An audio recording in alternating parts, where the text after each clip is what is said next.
हम सुबह से लगातार और पिछले कई दिनों से लगातार इस खबर को दिखा रहे हैं, इसलिए दिखा रहे हैं क्योंकि बेहद परेशान हैं दिल्ली वक्फ बोर्ड से जुड़े हुए जो मुलाजिम हैं, जो इमाम और मुअज्जिन हैं, इन तमाम लोगों की परेशानी। आज सुबह से भी हम इस खबर को दिखा रहे हैं और सुबह तकरीबन 11 बजे के बाद 4 महीने के बाद जो दिल्ली वक्फ बोर्ड के चेयरमैन हैं अमानतुल्लाह खान, वो दिल्ली वक्फ बोर्ड पहुंचे थे इन मुलाजमों से मुलाकात करने के लिए। अमानतुल्लाह खान का ये कहना था वो इसलिए इतने दिनों के बाद आए हैं क्योंकि उनके खिलाफ एजेंसी की जो जांच है वो चल रही है और उन पर यह आरोप लगाया जाता है कि अगर वो दफ्तर में जाएंगे तो सबूतों के साथ छेड़छाड़ करेंगे।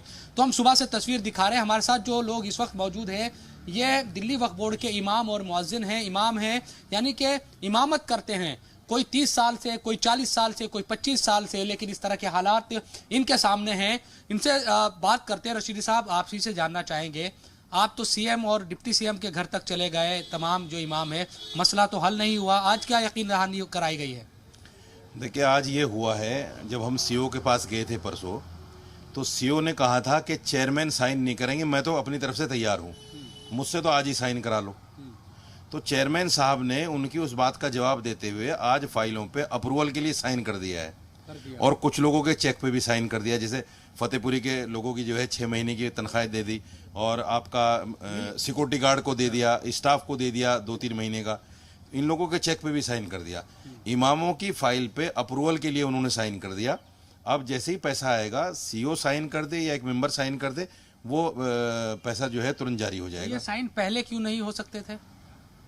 हो सकते थे, पहले भी हो सकते थे, लेकिन देर आयत दुरुस्त आयत, अब भी हो गया तो अच्छा हो गया। अच्छा, आप मदरसा आलिया से हैं, तो आप लोगों की तो 24 महीने से तनख्वाह रुकी हुई है? 25 महीने जी 25 महीने से अब मिल गई है। अब उन्होंने 6 महीने की हमारी सैलरी पे सिग्नेचर किए हैं, चेक भी बना दिया है। और वही जो साजिद भाई ने कहा है, उस वक्त भी सीओ साहब ने यही बात कही थी और डबल एओ जो था वो भी यही कहता था कि फाइल मेरे पास नहीं आती यहाँ।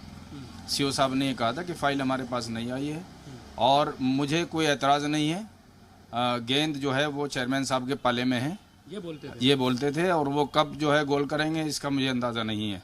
लेकिन मैं अपनी तरफ से फाइल पे सिग्नेचर करने को तैयार हूँ अगर चेयरमैन साहब कर देते। लोगों का जो पैसा है इमाम, मुअज्जिन या मदरसा आलिया का, वो ऐड से जो दिल्ली सरकार बजट देती है उससे मिलता है या जो वक्फ बोर्ड की अपनी अर्निंग होती है, किराएदारी, इन तमाम चीज़ों से उससे मिलता है?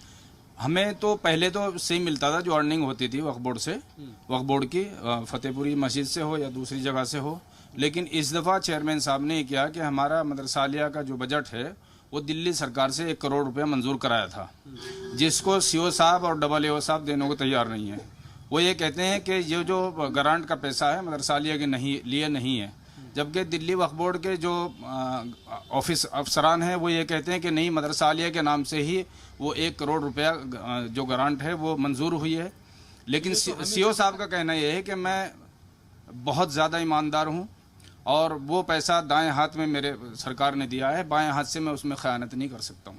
देखिए, एक चीज़ हमें समझनी होगी शबनम कि मदरसा आलिया एक मदरसा जो चलता है दिल्ली वक्फ बोर्ड का, उसके 6 महीने का जो चेक है उनके वहाँ के जो टीचर्स है उसको आज दिल्ली वक्फ बोर्ड ने दिया है।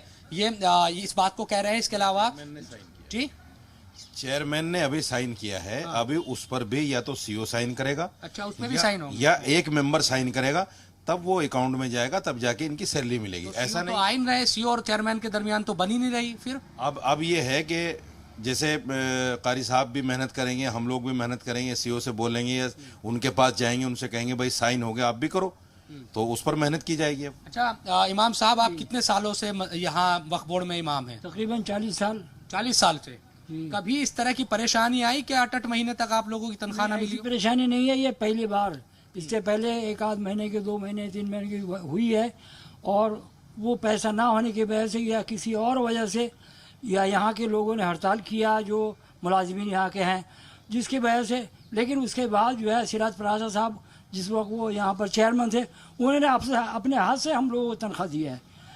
ये हड़ताल पे यहाँ बाहर बैठे हुए थे, उन्होंने अपने हाथ से तनख्वाह दी है। इस तरह की नौबत नहीं है जो आज 1-1 साल गुजार जाए, कुछ पता ही नहीं क्या हो रहा क्या नहीं हो रहा, आपस की लड़ाई की वजह से हम मर गए। तो क्या हम ये माने कि जो आपसी इख्तलाफात बोर्ड के मेंबर, चेयरमैन, सीओ के दरमियान है, उसका खामियाजा तमाम लोगों को भुगतना पड़ रहा है या पैसों की कमी है? कहाँ दिक्कत लगती है?